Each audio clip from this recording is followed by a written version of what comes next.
Hi, everybody. How are you all doing tonight? It's good to see everyone. Sorry about it. I was having difficulty with my microphone. Not really sure why, but it wasn't cooperating. Hey, Metal Mama. How are you? Good to see you always. Hi, John. Hey, Danger Dave. How are you? Thank you so much for your super sticker. Merry Christmas. Thank you so much for your support. Hey, Sierra. How are you? Hope everybody is safe and inside. Dave, I hope you don't have to go driving in this mess. Not sure where you're located. Maybe you're not anywhere near the mess. But man, I'm telling you, it is not fit for anyone outside my house. It has been snowing all day. I just checked the weather before I came on, and it's -9. Yeah, -9 degrees and 30 below wind chill. Um, so it's supposed to just keep getting worse overnight, where the wind is starting to really pick up here, and I can just hear it whistling. My office in my house is on a corner, and I can just hear the wind as it's whistling around the corner of the house. It's Hey, Joni. Hi, Crimezilla. How are you? So good to see you. Merry Christmas to you. I hope you have a great Christmas. um oh yeah, Metal Mama. I used to live in Tucson, so I'm well aware. I spent a Christmas, well, I spent more than one, but I did spend one Christmas in Tucson with 70, like high of, I think it was almost 80 degrees. We ate outside. I loved it. Hey Sharon, how are you? Um, I will say that I lost my mom in 2017, and today's her birthday. And I feel like my mom sent this storm to us. She loved white Christmases and she loved snow. And we haven't had a white Christmas forever, it seems like. And this is really Christmassy. I mean, when you look outside and you see all the snow everywhere, and it's just crazy. I mean, um, it's blowing, it's freezing. Yeah, I just hate that there's people stranded out there. I know there is. Um, yes, Sierra, it was weird. I was watching you guys' weather um also before I came on, because I follow it because I'm not that far from you. I'm only 2.5 hours away. I don't know why it was still raining for you guys. I mean, it's been snowing here all day. So I had talked to Tech Death earlier, and he's in Ohio, and I told him it was headed his way. So um oh, Crimezilla, I'm sorry. It makes it hard when they're not here with us at the holidays. I I totally and absolutely understand. Um, but yeah, my mother absolutely loved Christmas because she was born on the 22nd. So this was her holiday. She loved it. She loved to decorate. She loved all of it. Sierra, nobody knows yet because the winds are so high. They're upwards of 50-mile-an-hour winds. So it's blowing the snow all around. So it's really hard to really tell. I would say we've probably had at least 3 to 4 inches, maybe. Um, the heavy snow just started about 4 o'clock, I guess. Um, but we may have more than that. It's just really hard to tell because it's blowing so hard. So I don't really know. Um, yeah, I've got some friends in Colorado, Wyoming, and Montana, and I was talking to one of my really good friends in Wyoming this morning early, and he was telling me about the whiteout conditions. I mean, it was bad. You couldn't even see the hood of your car in front of you. Um, so CJK, thank you. I have to say that I've learned to love Christmas again. My son was diagnosed with cancer on Christmas Day in 1987. And so that was the worst for me. It ruined that holiday for years. It was probably not until 2004 when my first grandson was born that I was able to finally feel joy again about that holiday or about this holiday. And I look forward to it now because of my boys, my grandbabies. Holidays are tough when you've lost people that you love. And I always think about my little boy because he loved Christmas so much, as any 4-year-old would, right? Okay. So I don't know, we may not have a lot of people tonight. Hey, Mary, you're fine. Oh, hey, Indy, Pam, how are you? Um, yeah, it's going to be the same here, Pam. I'm not really worried about the snow much. We're always prepared for snow here because we tend to get it. So I have a guy who lives 4 doors down from me that drives a snow plow, and he always is really good about plowing our street. So, I mean, he's lived here as long as we have, which is going on 27 years, I guess. So he's good about keeping us plowed, but this wind chill is just brutal, and I'm worried about people. Obviously, I'm worried about the homeless. I'm worried about the animals that are stuck out in this and all of it, Hey, Digital, how are you? Hey, Danita McCord, good to see you. Hey, CN Red Flags, how are you? Yeah, it's Hi, Thistle Do Nicely, good to see you, my dear.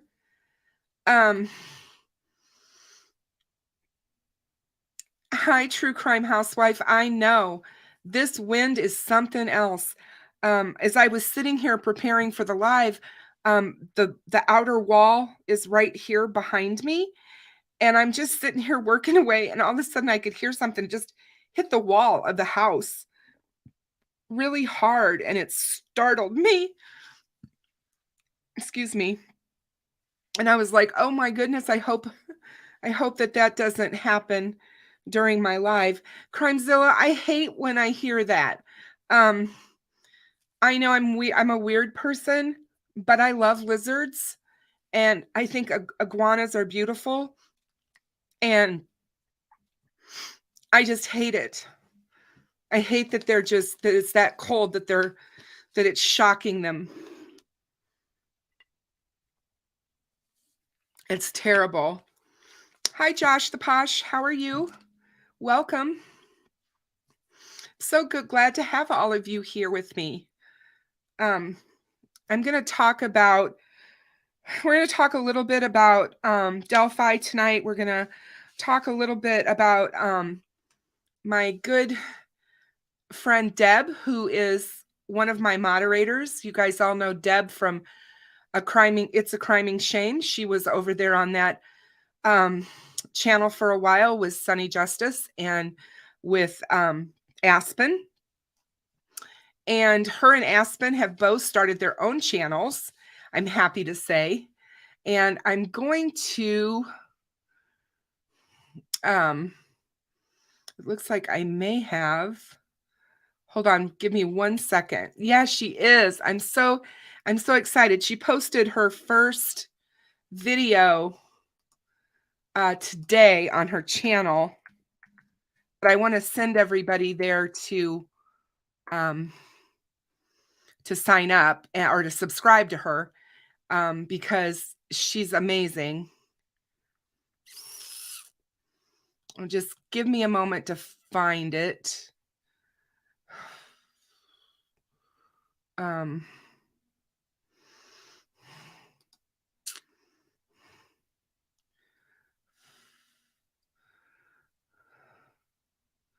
know it was here on my Twitter, and I thought I would find it faster there, but it's not looking that way.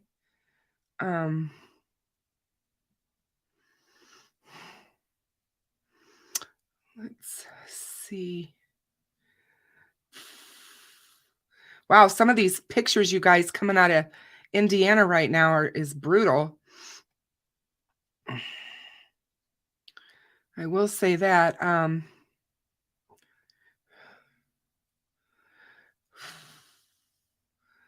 We got some interesting stuff to talk about tonight. Yeah, I wanted to talk about that case. Hold on one second. I thought I had picked that up. Well, I'm going to try to find it a different way because it's not looking. I had it open and I must have. Oh, there she is. I found it. I was like, there she is. Copy. I'm going to paste it in the chat. I will get her added to Nightbot.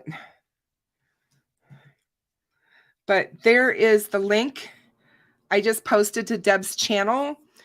Please make sure you guys go over and subscribe to her channel. You will not be disappointed in her content. She's very professional. She's very smart. And she's very, very nice and sweet. So, hey, Paris, how are you, my dear? So good to see you. I hope everyone is safe and indoors. Oh, Lisa, I'm so sorry to hear about your father. Oh, True Crime Housewife, I will be praying for him. I hope he's okay. I know it's just not a good thing to have all these guys and all these truckers out on the roads. And somebody was talking to me about that today, and they said, well, they shouldn't have gone out. And I'm like, do you want your goods and services that you are accustomed to having at this time of year? Because those men and women who drive those trucks are the reason that we have all of our goods and services. And, you know, without them, I consider them frontline workers. They are, they keep our supply chain going. And I can't say enough about them. And I really hope that they stay safe. And get, you know, where they're going. I feel bad right now about you guys, all the UPS and FedEx workers that are trying to get all the packages delivered to the homes in this brutal cold that they've got to do the next few days, today and tomorrow and Friday for sure. It's just crazy. But a lot of people have to go out in this and they don't have choices. So we'll be praying for everyone to stay healthy. So one of the things that Deb posted was an update on Kagan's case. Kagan Klein's case had an update. I don't know if you guys heard, but they did move his trial to May 10th of 2023. So they just keep pushing his trial back and his trial back. And, you know, and we've already been told by Doug Carter that his case opened up the largest CSAM case in Indiana's history. So they've got a lot going on there. This is not just about Abby or Libby or one or two or three or four other people. This is a huge case. And they amended some of the charges as well, which I tried to explain that to you guys a few months ago when we were going over the charges that they were dropping. Some of the charges That's just normal with these kinds of cases. They overcharge in the beginning, and as they get closer and closer to trial, they have to start cutting some of those back because they don't have enough evidence to make them stick in court. Some of the things that we talked about was when you cannot definitively prove who was doing searches or looking at things on a computer. When you have multiple people in a home, you can't do it without a reasonable doubt unless, I would say, unless you had a photo of the person sitting there at the computer. To me, there's really no way to tell who is that person. And that's one of the things that they have trouble with with these cases. Hey, Mindy Harris. Good to see you. Welcome, everyone. So I wanted to give you that update real quick before I forgot about it, because obviously we're all still keeping tabs on what's going on with Kagan, because we still feel, hey, Tech Death, how are you? I hope you wake up soon. Yeah, Crimezilla, it certainly did. And I've said, they can't prove that she's the one who did those searches. Her mother admitted to doing a couple of those searches, and I think her father was just as guilty of looking things up on that computer. So that's just my opinion, but it is very hard when you have multiple people living in a household all using the same computer, especially if they're changing or if they're sharing passwords, or if they leave the computer up and running and open with their password with them logged in and it doesn't log them out. A lot of people don't set it up like that because of, being at home. You're at home you're with family members, unless you're looking up something awful that you wouldn't want somebody to see, or you're doing something nefarious, you're going to walk away and go do your thing and, leave your computer up. So it's not uncommon for people to do that. A lot of news. I'm going to go over the news before we talk about Delphi. Did everybody hear about Scott Peterson? Scott Peterson had requested a new trial based upon an issue with one of the jurors. And he had asked, his sentence has been commuted to life, for those who don't know that. And he had asked the court to grant a new murder trial, but his request was denied on Tuesday. The Peterson family did come out and express relief that Scott was not granted the new trial. They said that it is a tremendous relief to everyone who loved Lacey. A source who's in contact with her family said everyone was so worried that they were going to have to go through the pain of another trial, and no one wanted to deal with that. Hey, Louisa, good to see you. In a 55-page decision issued on Tuesday, the San Mateo County Superior Court judge denied his bid. He's going to remain in jail to serve his life in prison without the possibility of parole. There is many other things that he can still do to try to get that new trial.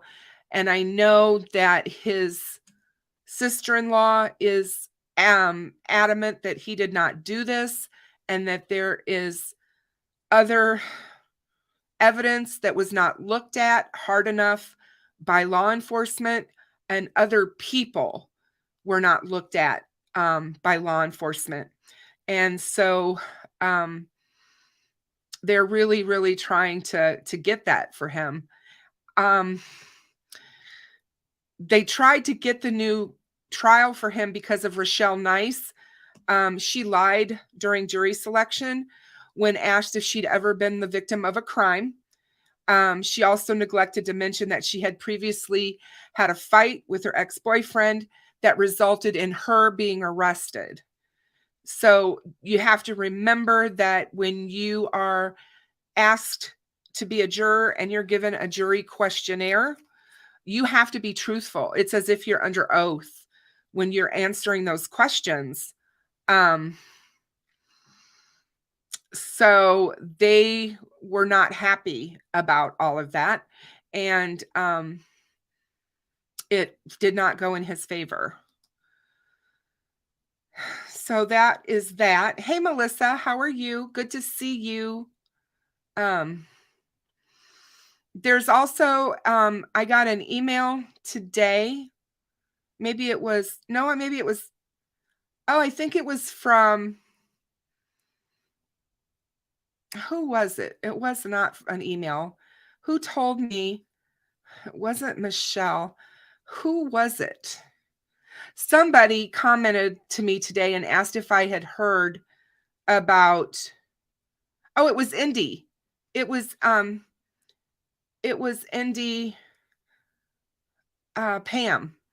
She asked me if I had heard the fact that, was it WTHR or Wish TV? Somebody showed, one of the TV stations showed up at Tony Klein's house and knocked, and he answered, but he refused to comment.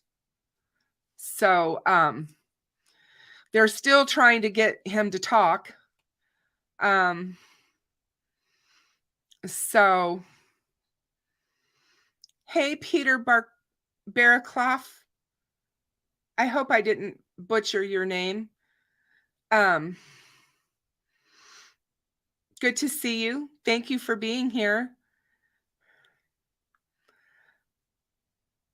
But anyway, I will at one point cover the Scott Peterson case because I have a different opinion of that case than most of the general public. So we'll go with that. Let's see here. One of the things that I wanted to bring up and talk about to you guys that I thought was interesting was I got an email from the FBI.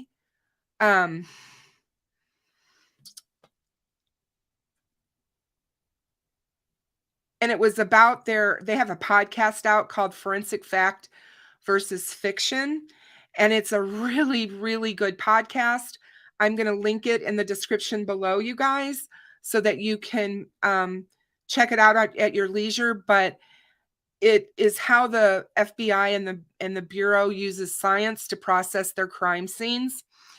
And just in general, when we're talking about all of these cases and the crime scene and all of this, I think it's really good to understand how the FBI evidence response teams work, because what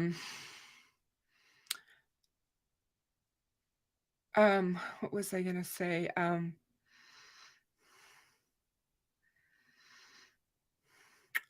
They were one of the first ones to respond. The evidence response teams were called for Abby and Libby. I will cover Maddie. Peter, I definitely want to cover Maddie's case. I followed that case from day one. And a heartbreaking, absolutely heartbreaking case. So, they talk about how these frontline responders deploy to these crime scenes to document and collect evidence and ensure that the evidence that they do collect gets to the FBI laboratory quickly and safely. How many of you guys have heard of the chain of command or chain of evidence? The chain of evidence.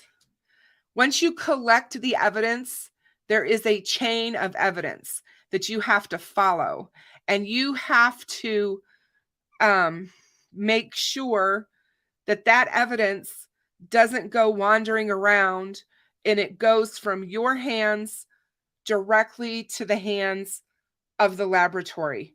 It needs to be done fast, and it needs to be done efficiently.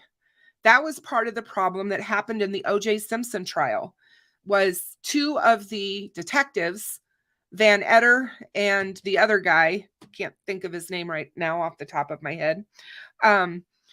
They actually took blood from O.J. Simpson at the Rockingham address the morning that they went there after O.J. came back. And they carried that vial of blood that they took from him all over. They walked all around the property with it and everything. And they even took it back to Nicole Brown Simpson's house, to the crime scene. And they had it all day on their person. It never made it to the lab until later in the day, like evening time. And when the lab got it, it was not a full vial. That was a big, huge, huge mistake on law enforcement's problem with that case, because the defense team was able to argue that the reason part of the blood was missing is because it was planted. So the experts that collect this evidence are the ones who are always asked to take the stand in court to reconstruct crime scenes for juries. You know, a lot of times the juries can't visit crime scenes firsthand. Sometimes they can, but when they can't, they're going to rely on experts to reconstruct that crime scene for those jurors.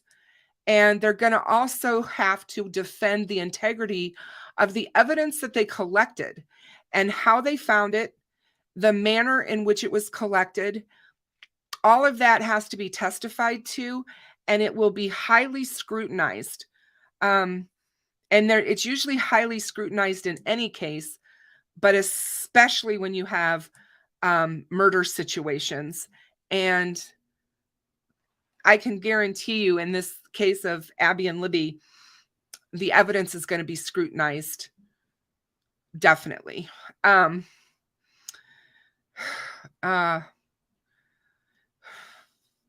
So,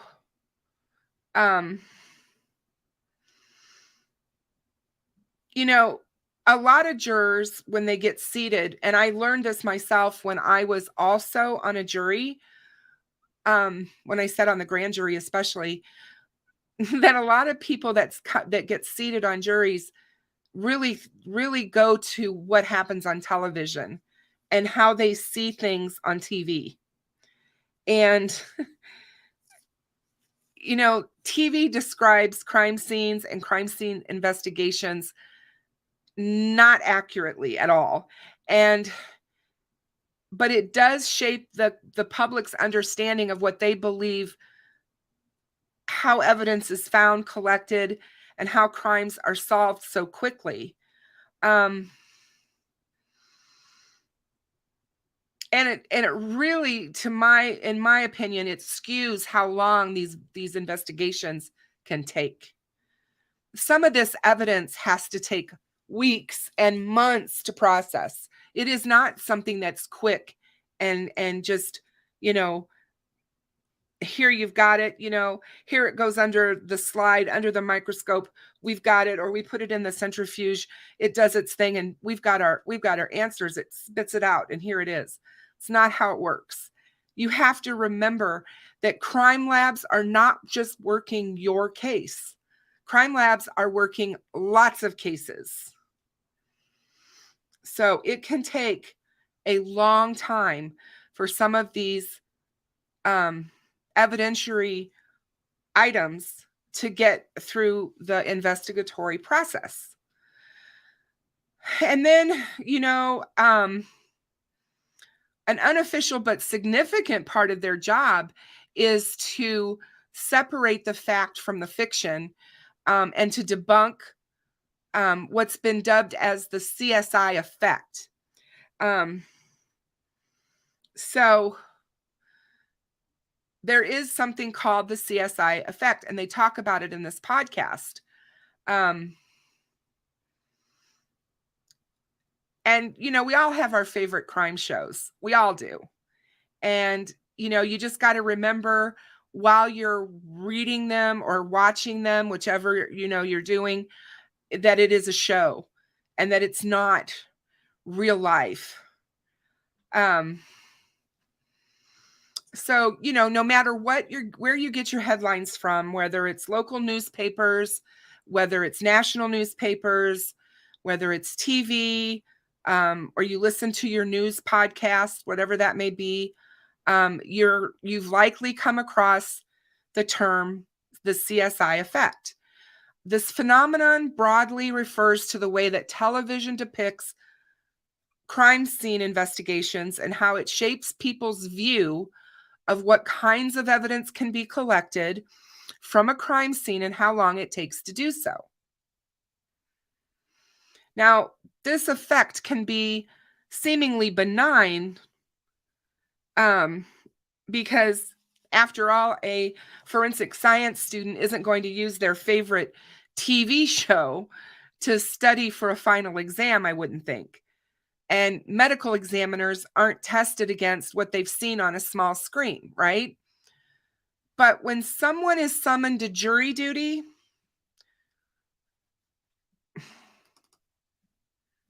oops, that was weird. Are you guys still here? That was really strange. Hang on a second. Van, get down. Get down. Get down.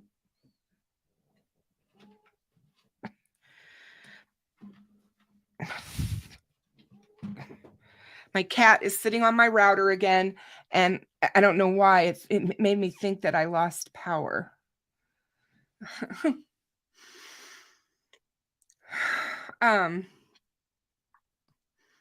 So on a jury, though, if you have the CSI effect, that can be extremely problematic. On the TV shows, you get this nice, neat, tidy package where they want to highlight some of the really fancy techniques that they use and that are available. And then they get multiple and different forms of evidence that may not be what is really at the scene at all, or what is at a real scene ever. And the CSI effect tends to make the jury say, well, why didn't you get DNA off of everything there? Or why didn't you get fingerprints everywhere? And the reality is that those things aren't everywhere. The absence of evidence sometimes is okay too. It can tell a different story if there's lack of evidence, because you have to ask yourself, why is there lack of evidence? What would be the reason?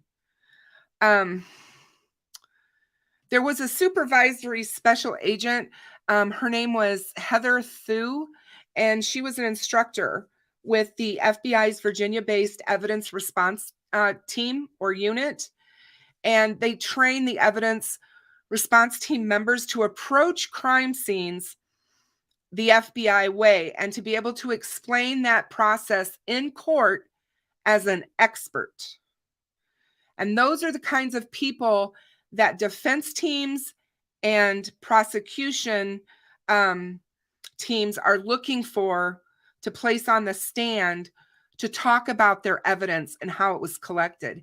Hey, Steve, how are you? Hey, bossy, I thought I had a surge.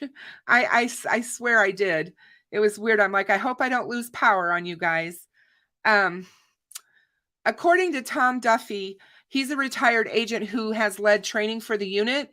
ERT members who are called to testify during court cases make it a priority to set the record straight and teach non-experts what actually can happen or happens at a crime scene. Because when the juries are meeting you, they're equating you to what they see on TV. They want to see that crime scene expert that they've come to know and love on their favorite show. And you just saw Finn, he just jumped really fast and went up on my shelf. So,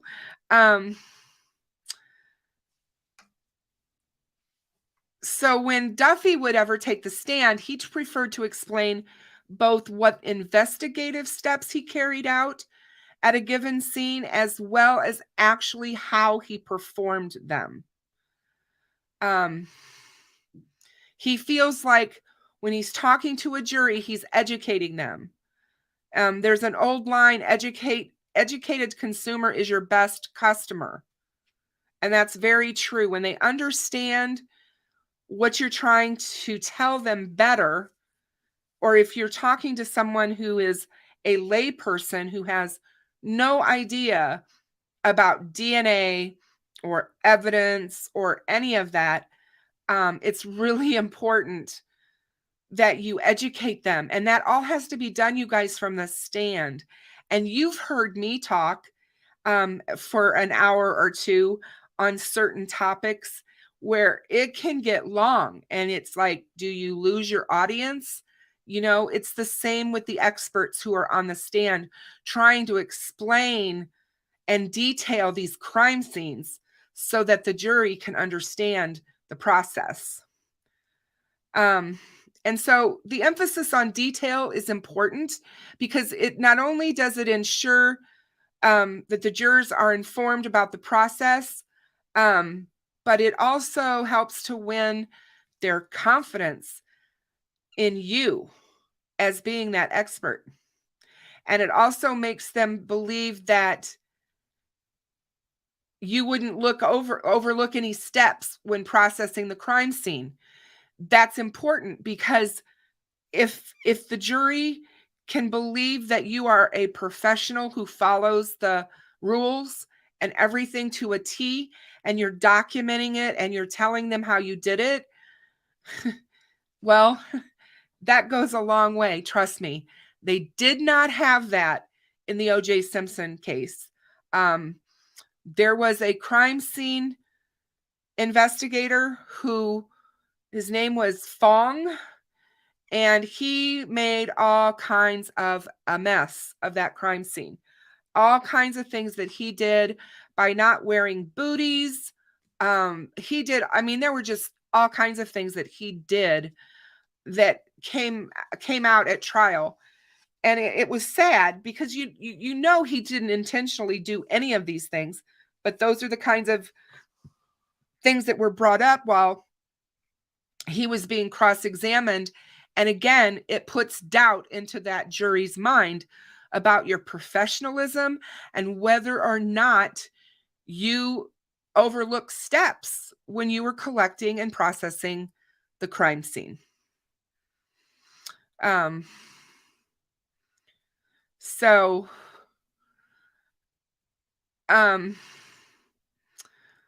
These people also devote a good chunk of their time to photographing all aspects of the crime scenes, and they make sure they present a complete visual story of what the locations looked like before and after they undertook their work.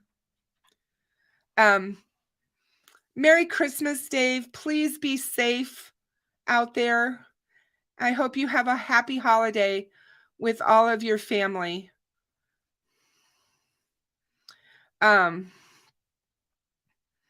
So, you know, that's, I think, the biggest thing that they are trying to do on the stand is educate. So, and I mean, we've talked about it for months, but it doesn't hurt to do it more. It only takes one juror. You only have to sway one juror to believe there's reasonable doubt, and you have a hung jury. And so, you know, I thought it was important for people to understand how that is, how they feel. You know, the CSI TV show was awesome to watch. It was great entertainment. All the spinoffs of it and stuff. It glamorized and romanticized the job. I'm sure if you asked Steve, who's in here right now, about the CSI job he did. I'm sure he wouldn't tell you that it was all glamorous and wonderful like it is on CSI. So, and I'm sure it can be said that about a lot of different types of jobs and things we see on TV or in movies, but hold on a second. Steve says, before the CSI certification programs, crime scenes were similar to three-ring circuses. All they needed was popcorn.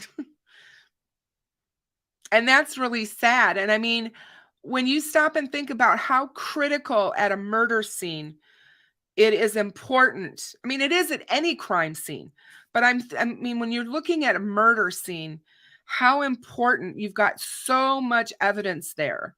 And all I keep thinking about when I think about crime scenes that were botched by investigators, I think of O.J. Simpson and I think of JonBenet Ramsey, because all of the people that were allowed to stay in that house of JonBenet's, walk around that house all day long, friends, family members.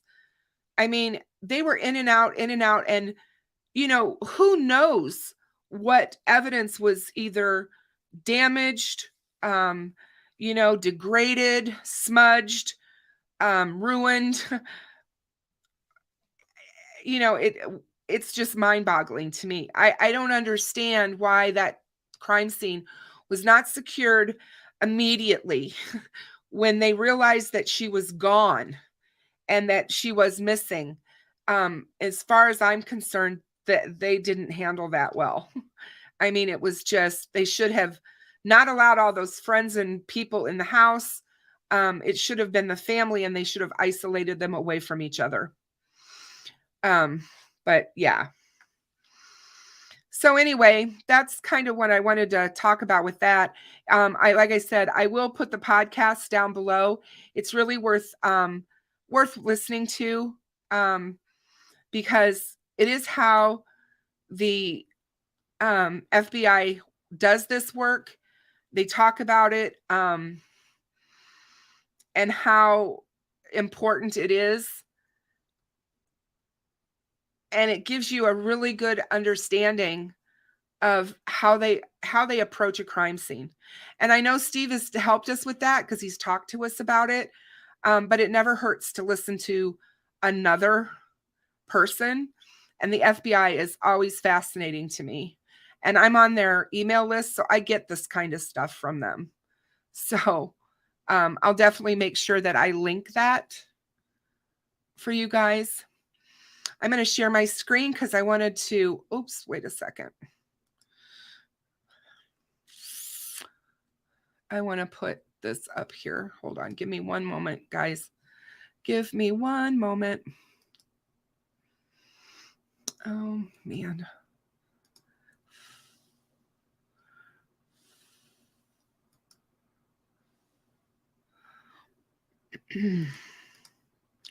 Copy. I have so many tabs open and I have to make sure I don't close the wrong one. I would be really upset. And that's what I just did.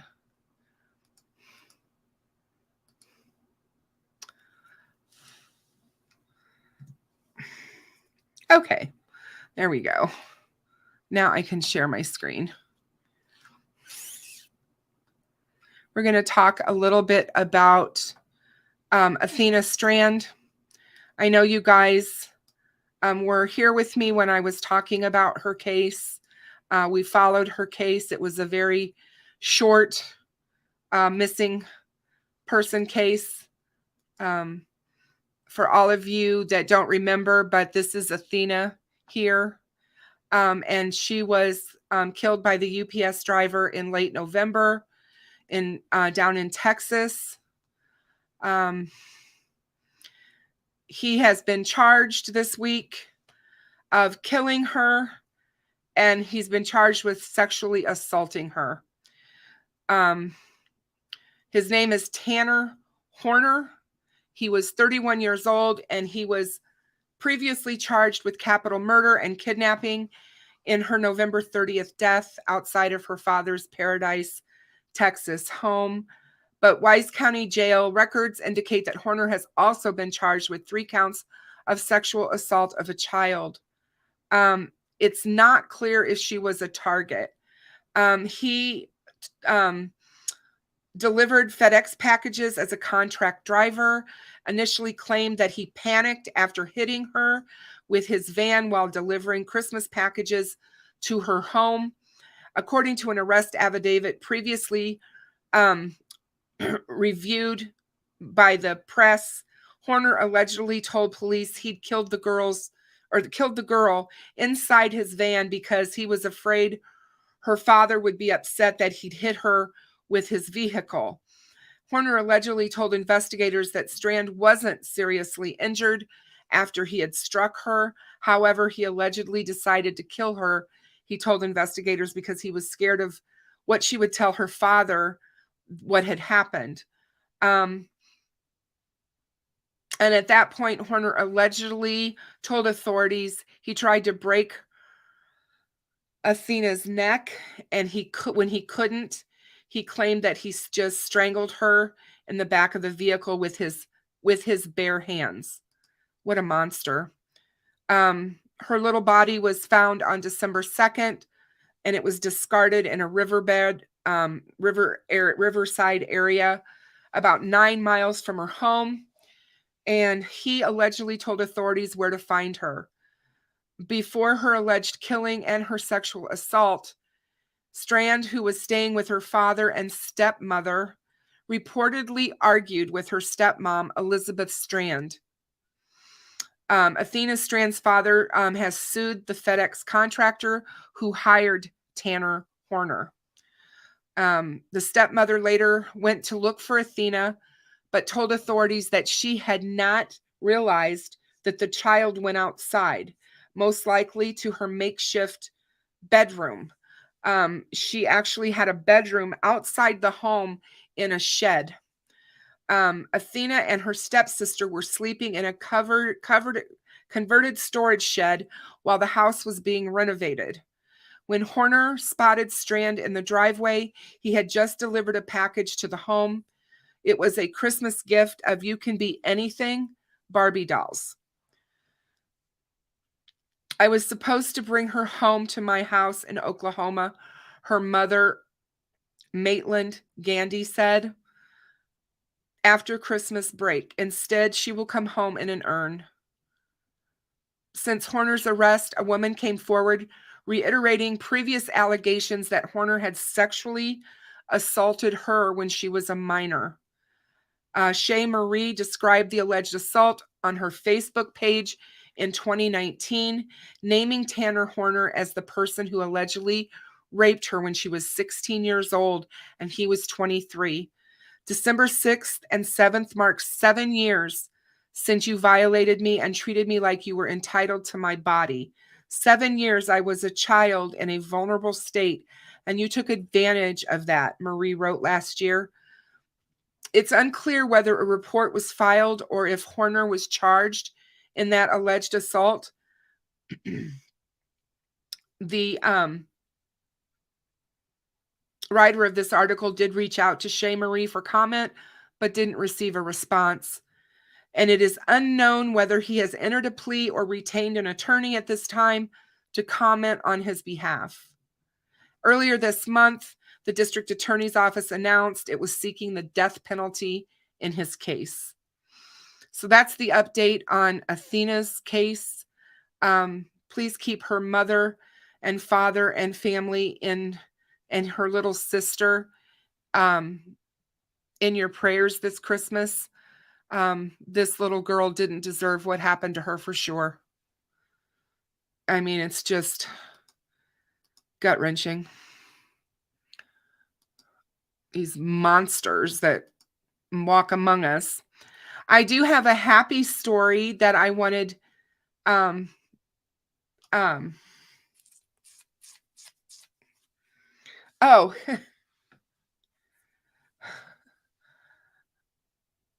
what is this? What'd Steve say about the FBI instructor was part of their emergency response team that responds to major air carrier airplane crashes? I won't fly due to that course. Oh, wow. Oh, wow. Um, let's see. I do have a good story I want to share, though.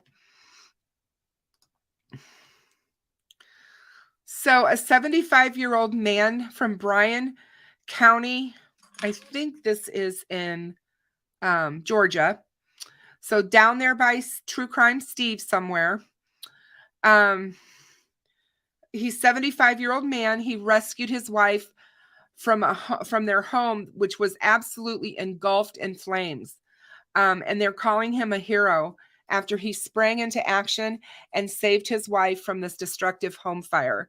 On Wednesday morning, he was awakened by smoke alarms and realized that the home was completely engulfed.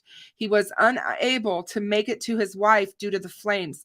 So he went outside and pulled her from an exterior window. The couple had no phone to call for help. So after rescuing his wife, the man drove to the fire station over 5 miles away to alert them of the home fire. According to Bryan County Fire and Emergency Services, Pembroke and Bryan County fire crews battled the fire relentlessly throughout the night, facing high winds, rain, and deteriorating road conditions. Fire officials say the fire continued to flare up every time they put it out. Eventually, the crews were able to successfully extinguish the blaze, and the elderly couple survived the fire without injuries, but their home was deemed a total loss. I thought that was a very uplifting story, even though tragic as it is. They lost their home, but they didn't lose their lives. And what a brave soul he was to have the forethought to think about going outside and getting her from the outside. What a wonderful husband that was. For those of you that don't know, there were 2 5-month-old baby boys that were kidnapped in Ohio on the 19th of December. Their mother had gone into a local pizza store to pick up pizzas and left the 2 5-month-old boys strapped in their car seats within the car. She walked into the store and immediately turned around to look at her car, and her car was gone. It happened that fast. One of the little boys was found at the airport. I think it was the Akron airport. I'm not positive. And that was at 4:30 in the morning. But the other little boy was nowhere to be found. And they kept looking, and they've been looking. They've just had it. It was all over Twitter. It was just everywhere. And they found him today in Indianapolis. They arrested first the woman who took them. They found her first. But she didn't have him, and they did not know where he was. And they found him hours later. A woman came running into a Papa John's store screaming that there was a baby in the back seat of this car that was just left in the parking lot. And that car had been there for 2 days. The 5-month-old boy, Kason Thomas, was discovered in Indianapolis, and the Nala Jackson, who's 24, it was the Dayton airport, right? Okay, was arrested earlier Thursday on an Indianapolis street. Kason was in the 2010 Honda Accord that Jackson allegedly stole outside the pizzeria in Columbus. On Monday at 9:45 p.m. The boy appears to be in good health and is being taken to a hospital for an examination. The FBI had offered $10,000 as a reward for his safe return. She's been charged with 2 counts of kidnapping, She was arrested after people who had heard about the missing children spotted her in Indianapolis. Her connection to the city wasn't immediately clear. Bryant previously described her as homeless and from Columbus. After the Amber Alert was issued for the boys on Tuesday, Kyer was found abandoned near the Daytona International Airport. His condition wasn't immediately clear.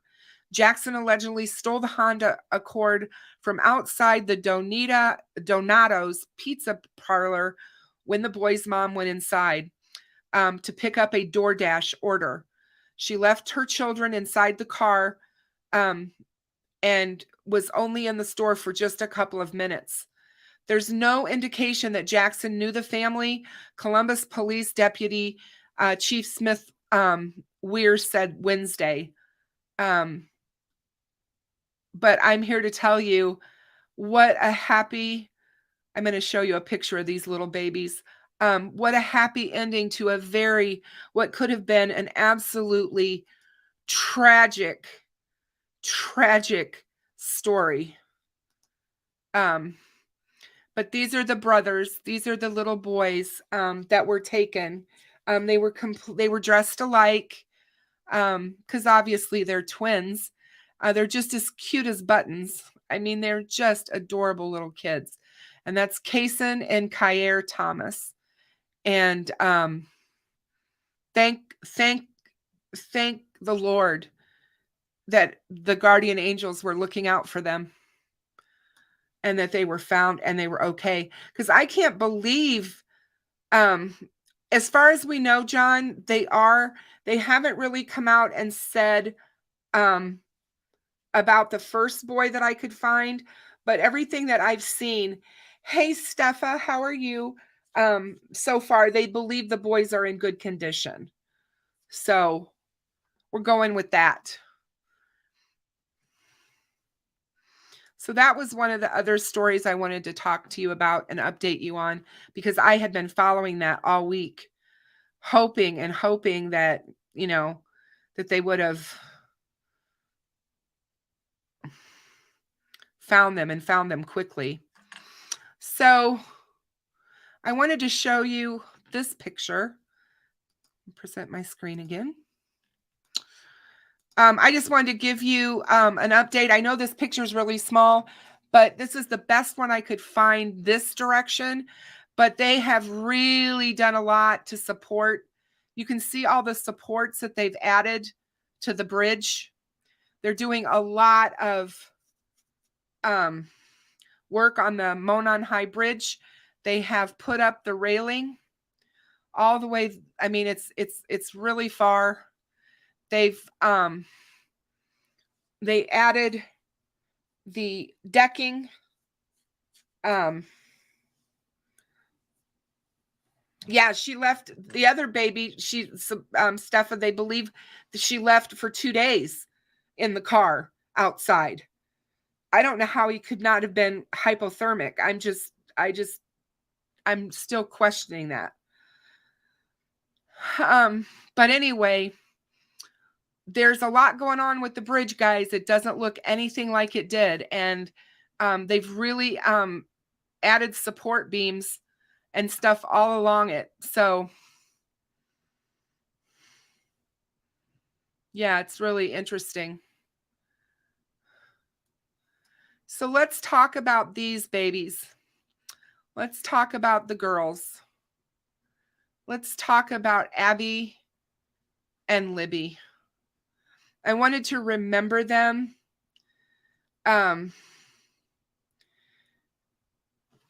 Because I know I was thinking the same thing, you guys.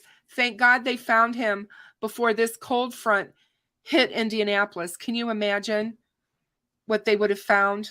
I mean, it's just, he had a guardian angel sitting on his shoulder, helping him today. I'm so glad they found him today. But anyway, here's the girls. They're both enjoying ice cream. Libby's eating ice cream at the movie theater. And Abby's enjoying ice cream with her mom. So anyway, I wanted to talk about them and remember them. Libby's birthday is coming up, and she would have been 20 years old, which is so hard to imagine for me, for a lot of us, because forever they will be etched in our brains as this and this little girl. So it's hard to imagine, but I believe that, you know, it's got to be even harder for their families and their close friends who miss them every single day.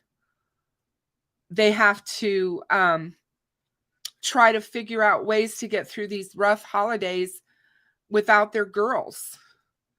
It's not easy. So many of us focus on the horrendous stuff that was done to them and the murder of them and the people or person or persons who did this crime, but we don't really talk about Abby and Libby enough, in my opinion.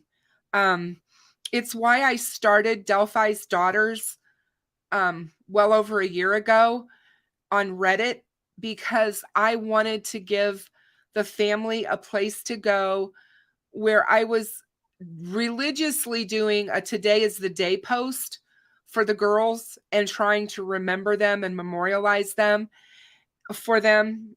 And we talked about the girls a lot. And then once I started my YouTube channel, it was really hard for me to keep it up over there. But I still have that same feeling. And I know that Becky knows that we care deeply about what's being said and what's going on with their case.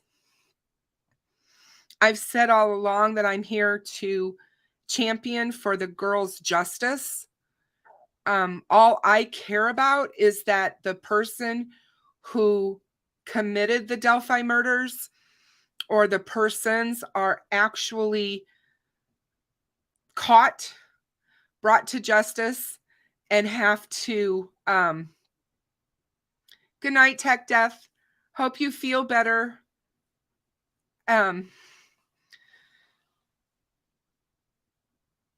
It's, you know, it's just this time of year is hard for me. My son was diagnosed at Christmas. It changed the holiday for me forever. And then after losing him, that made it even worse. I can't even imagine trying to navigate the holidays without these girls. Hold on a second, guys.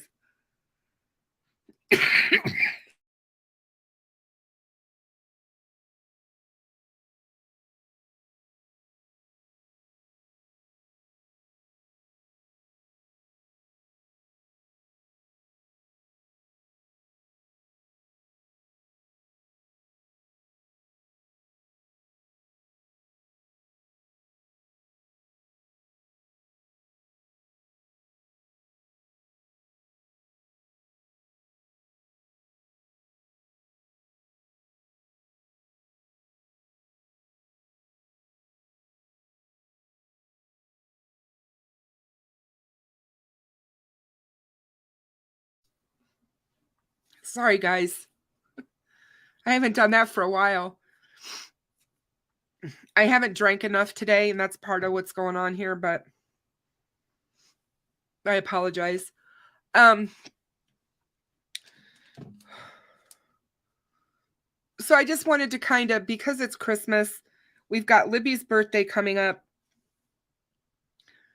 I just thought that it was time that we really, at least on my channel, I wanted to take a step back because we focus so much on Richard Allen and the Kleins and all the other POIs and all the things wrong with the case. Yeah, I'm fine. Thank you. Um, oh, Mindy, I am so, so sorry to hear that. Oh, I wish I could give you a hug. No one wants to be in this club that we're in. No one. I'm so sorry to hear that. My heart goes out to you and your family.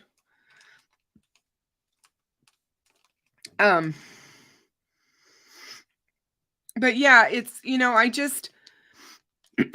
just wanted to take time out to remember the girls and to talk about them and to remember that they will not be defined by their murder. That's not going to be their legacy. I go back to an article that I read early on after the ballpark was opened last October, a year ago in 2021, that Anna Williams had said that they didn't want headstones or some kind of a stone at the memorial park for the girls because they didn't want it to be that kind of a legacy. They wanted the girls to be remembered as in life at the ballpark, or when people were going to be listening to music at the amphitheater, or whatever was going on out there. It was to remember them in life and not to necessarily eulogize them in death. And that always meant so much to me because I know exactly what she meant. Because my fear was that people would only remember my son as the sick little boy, and not remember him when he was a normal 3-year-old who had lived for 3 years and was amazing, and was still amazing even when he was sick, but it changed him so much physically. I didn't want him to be remembered that way.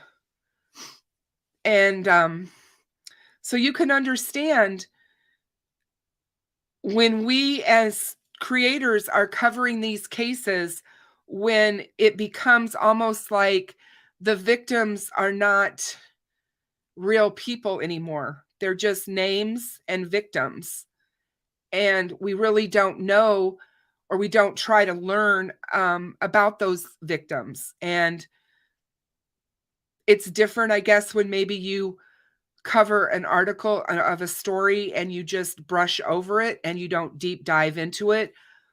Adam, my little boy's name was Adam. And so you wonder, what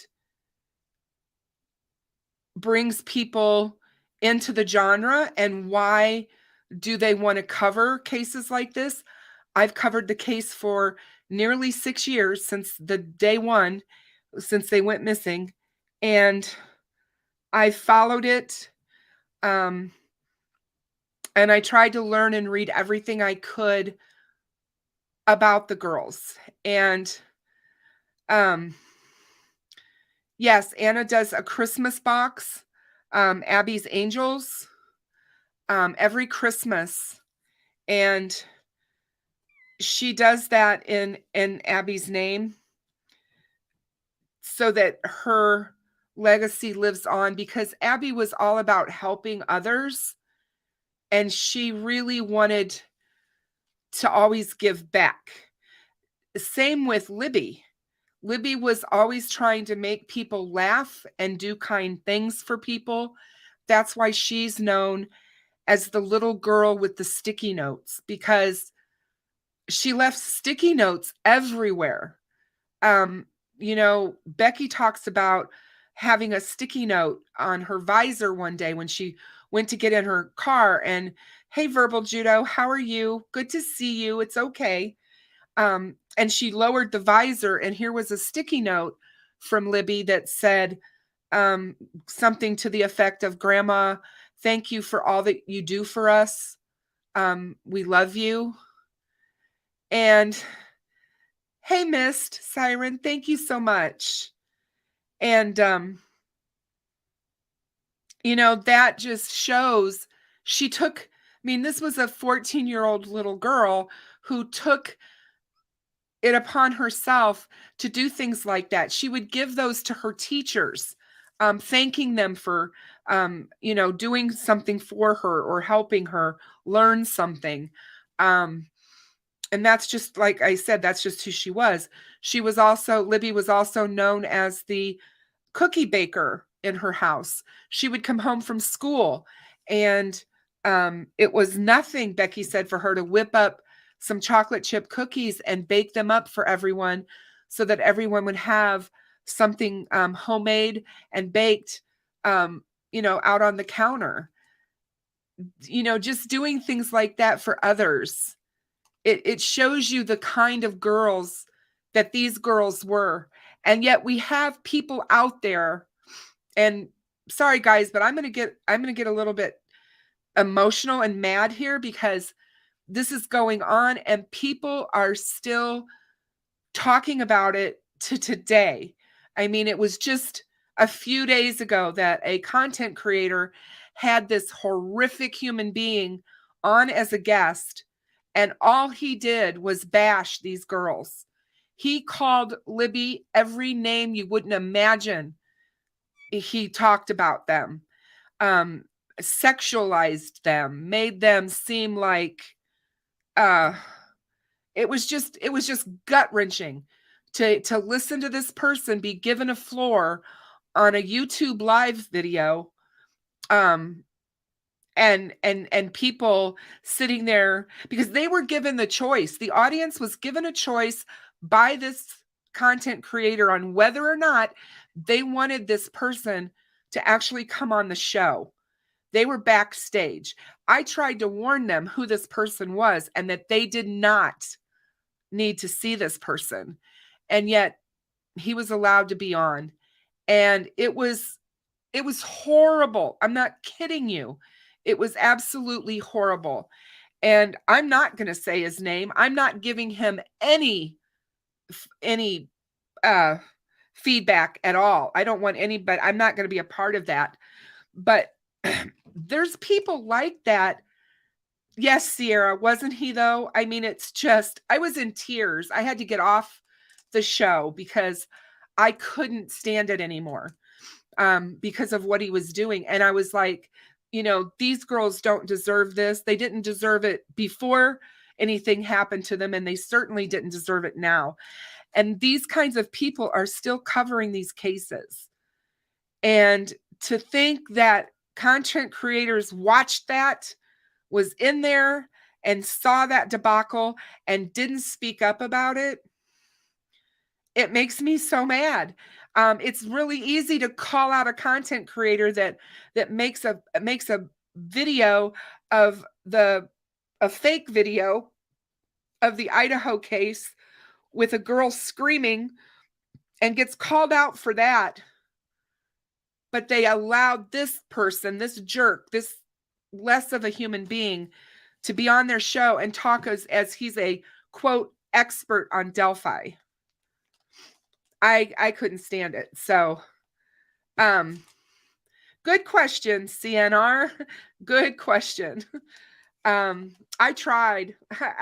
True Crime Maria and I both tried and tried. So I like I said, I just want us to remember the girls, remember that their families are hurting, and they're really hurting, you guys. This is a hard time of the year for them, and it has been a hard year for them. There's been so many ups and downs in this case this year.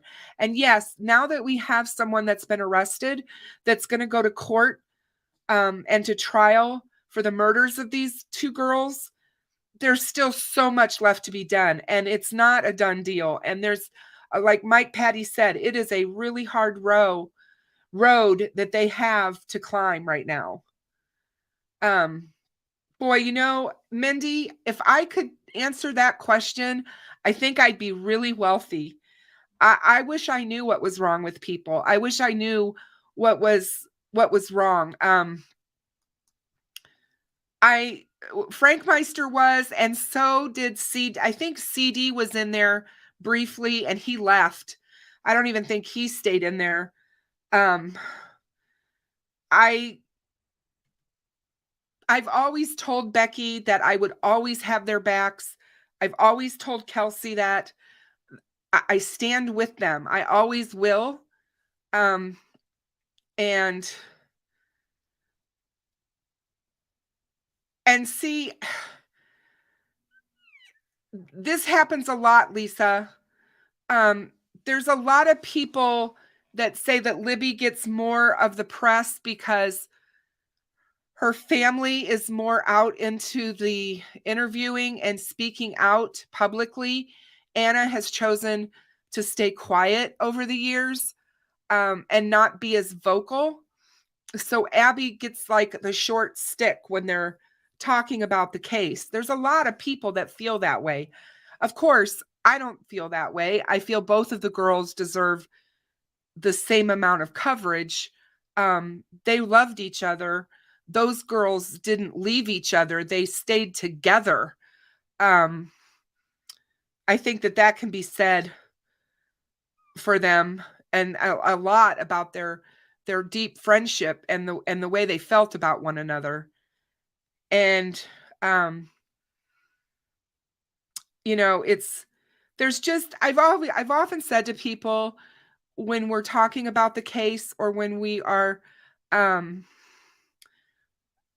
going to, if you're not a content creator and you're just a person who loves to come on YouTube and watch content and comment and chat, just think before you type. Think before you post. Um, that's all. Remember that words do hurt. Comments do hurt. I've got thick shoulders. My comments, they roll off of me.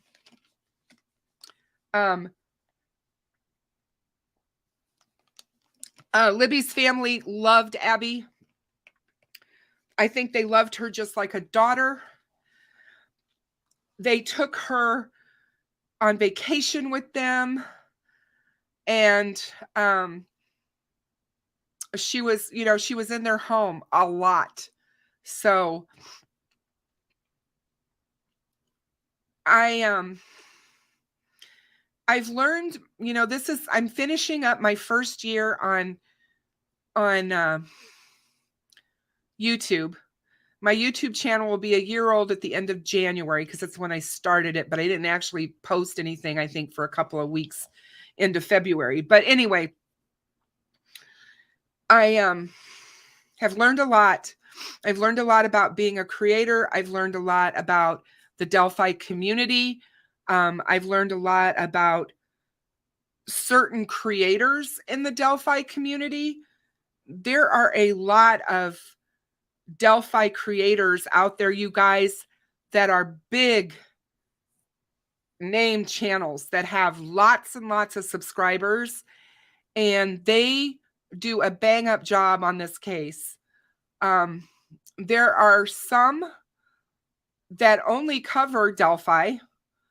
I was one of those for the longest time, because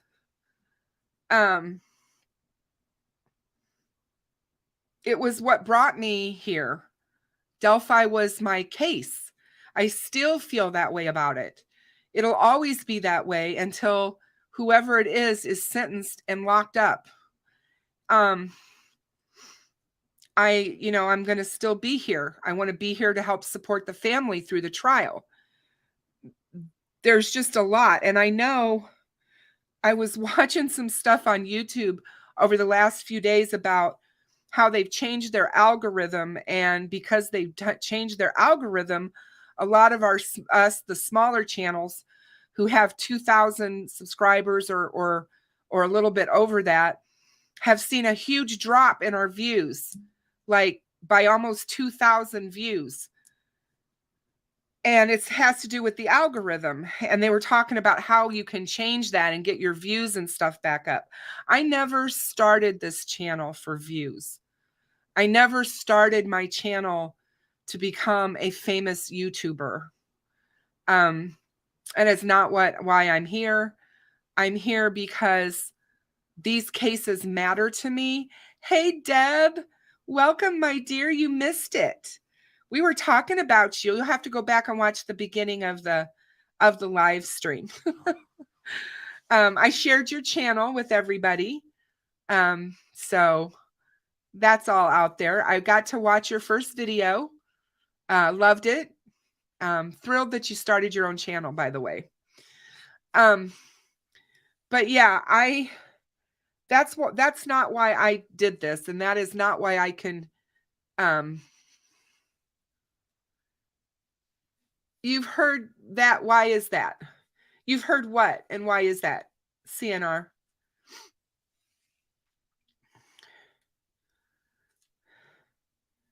I'm not sure I understand what you're asking, and I lost my train of thought. I love you too, Deb, very much. I tell Purdue RN I miss her, please. I just, like I said, I just wanted to tonight. I thought it would be a good time for us to really stop and think about Kelsey and all that she's been through this year. She got married in the summer. She's graduated from school.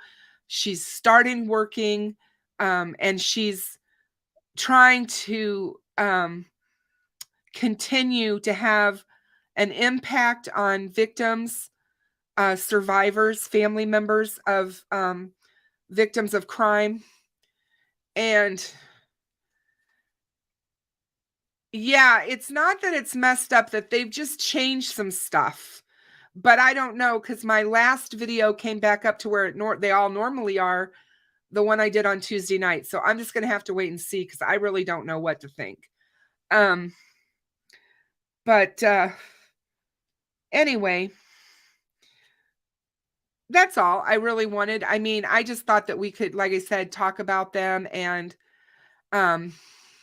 I figured she was probably away from here and was probably with somebody for the holidays. I hope everybody gets to have family time. I wasn't even sure that I was going to come on tonight, but because we're all snowed in and freezing. Deb, I hope you stay warm over there.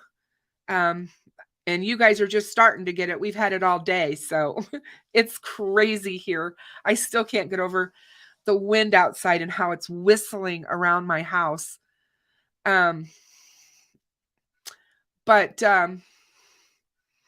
just remember that, you guys. I know a lot of people say, don't go to Kristen's channel. All she does is preach to you and all this other stuff. But it's really important to me to put out there good content, factual content, and to really call out some of the stuff I can't stomach on YouTube.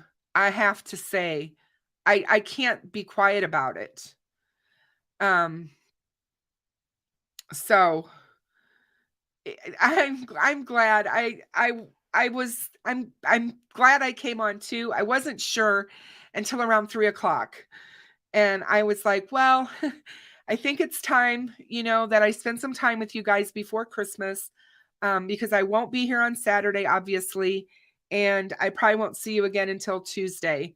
So I wanted to, I thought, well, what am I going to talk about tonight? So the stuff that I found, I thought was good.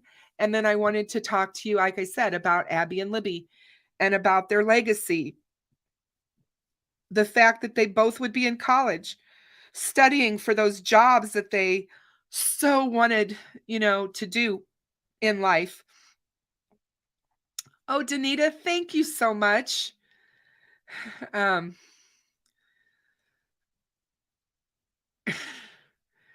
Oh, Mist, you know what? It is. There's, one of the things, I've had a lot of emails. I get a lot of email, and I've had a lot of emails asking me why I have not done anything to cover Idaho. I just want you guys to know that I am following the Idaho case. I'm researching, I'm digging into it, trying to figure some stuff out. but I really didn't feel like there was so many people that jumped onto that. And I just felt like I was gonna stay away from that one. Um, you don't like my quizzes? Oh, it's funny. I was thinking about doing a quiz and I thought, when I was doing the stuff the other night on Christmas, I just thought it would be fun um to see, I like learning. I'm a big person on learning things. So, I figure you're never too old to learn. I learn something new every day, and especially from my grandchildren. They teach me so much. I'm so lucky to have these boys in my life. Um, I'm teasing you, Thistle. I know you're joking. I thought it was fun. We'll have to do it again. I'll do one for New Year's, you guys. I'll figure out something to do for New Year's Eve. Um, and we'll do something for the New Year's Eve show. Oh, CNR, thank you so much. That really means a lot to me. That hearing you say that really makes me, it just warms my heart. Um because that's, oh, Sierra, thank you. I so appreciate you and all of you guys' support. You're always here for me and I so appreciate that. Um I just, like I said, I was really upset the other night about the whole guy that was on that shouldn't have been on, and just unbelievable. But um so I know that Libby's birthday's coming up, and I'm sure that Kelsey will tweet about it. She usually always does. And I know that she usually goes out to the cemetery and takes her sister a large French fry and a large Coke, I believe, from McDonald's, because it was one of her favorite things. And so she will leave those for her. And I'm sure that the girls will be celebrating in heaven and they'll have a glorious birthday um, party for her. It's just hard for me to believe that she would be 20 years old and what was stolen from her. Um, but Kelsey's got her forensic psychology degree now, and I see her going and doing big things. She's grown so much as a young woman. Um, and now she's married and a wife. And I just think that we're going to see big things from her. I also wanted to say that I don't know how you guys feel about them doing the bridge. How does everybody feel about that? What are you guys' thoughts when you see the photographs of how much the bridge has changed? Does that affect you some way? It did me. Crazy as it sounds, I know how dangerous that bridge is. I know that nobody should be out there walking on it. And I know all of that. And I see and I understand totally why they're redoing the bridge. But I'm here to tell you, to see them redo it and change it, it almost feels sacrilegious to me. Because of the girls. But I think, right, John, it looks like a different place. Um Oh, Mindy, he's hilarious. He's back over here sitting on my router because it's warm. I'm gonna have to get something and set it up on there to keep him off of it because he's driving me crazy with it. I look at the bridge and it makes me sad. I don't think they tried to cover anything up. I don't digital. I honest to God, think they're doing it to get it ready for a jury that will be able to come out there and walk on that bridge and see the location for themselves. I don't think they're going to only do half of the bridge. That to me makes no sense.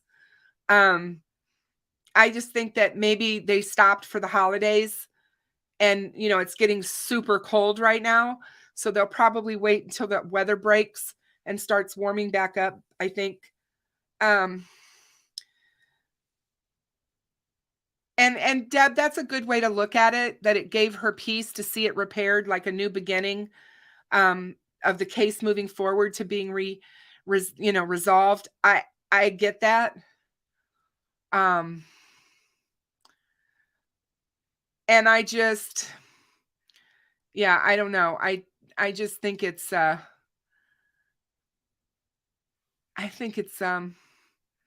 it's really bittersweet for me, I guess. As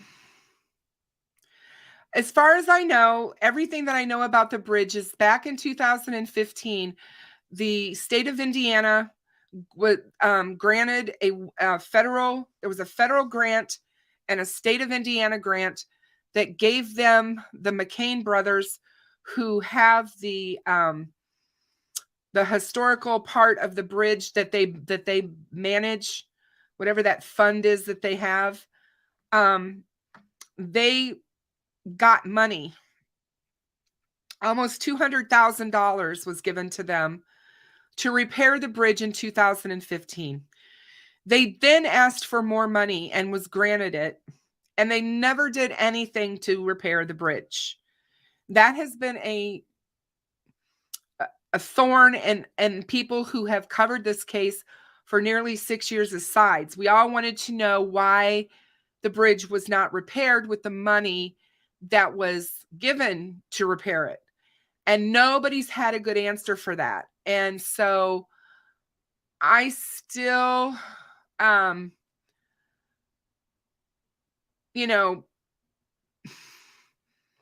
don't know. I don't think their owners are going to care about it at all, because I believe that they'll put up a barrier at the end of the bridge to where people can't walk off the south end of the bridge. They'll have to turn around and just come back. So I do believe that they will put some kind of a barrier up there to not allow people to get off that end of the bridge. But that's just my opinion. But yeah, that's who's doing it. So it was grant money, but it was grant money that was granted to them back in 2015. Why it's taken them 7 years to almost 8 years to fix this bridge, I will never know. I think that that's something that needs to be accounted for, though, and asked as to why. Because again, we know that there's corruption in Carroll County, and to me, it's just another glaring example of it. So, well, guys, that's all I really had tonight. I'm going to go ahead and get off of here. I've got stuff that I need to do before tomorrow. And I'm sitting here thinking, listening to that wind and wondering if I haven't had any more power surges or flickers. So hopefully I'm not going to lose any power, but, let's see, aside from the living, its other dangers to begin with was worrisome to me. And I thought about other kids who would try to cross it and something happened to them. I'm glad it's being repaired. I am too, Josh. I am glad that they're choosing to repair it as well, because I do know that people go out there. This bridge is not unknown in the community. High school seniors used it for senior pictures. It was used for wedding pictures.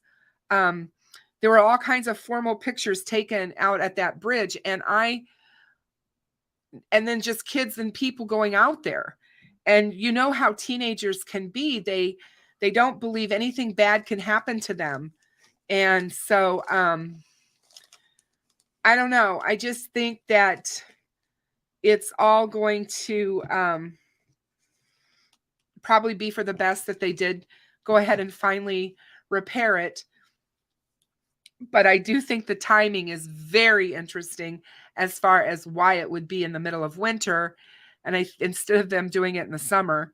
But I mean, probably not a good time at any time because it's going to be hot if you're doing it in the summer. So anyway, they got a lot of it done before the weather really turned on them. Let's see. You heard the yeah, I have a couple of live streams about Flora and the reward money issue um, on my channel. If you want to go look at those, I talk about that in depth. I'm going to continue, obviously, to champion for the Flora girls and their justice as well. Hey, Ramona Madrid, how are you? Happy holidays to you as well. I think that bridge was extremely scary. I would never even, I couldn't crawl across it, let alone walk across it. I hope everyone has a very Merry Christmas. I hope everyone has a happy Hanukkah. And for those of you who celebrate Kwanzaa, I hope that you have a wonderful Kwanzaa as well. And we'll all be back together next week, and then we can start talking about the new year and what the new year is going to bring for Richard Allen and this case, and what we have to look forward to next year, because I guarantee you that this case isn't going to trial next year. So we got a long ways to go and a long ways to wait, but it'll be interesting to see what happens in court in February, and we're getting there. It's coming a lot faster than we would think. So stay safe and warm, you guys. It's really cold out there.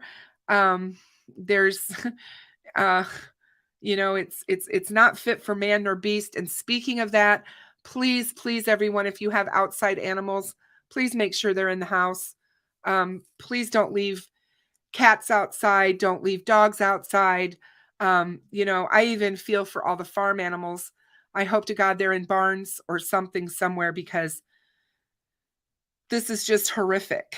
So, few days yet to get through, but everyone, Merry Christmas. I will see you all later. Good night, and have a good rest of your weekend. Good night, everybody.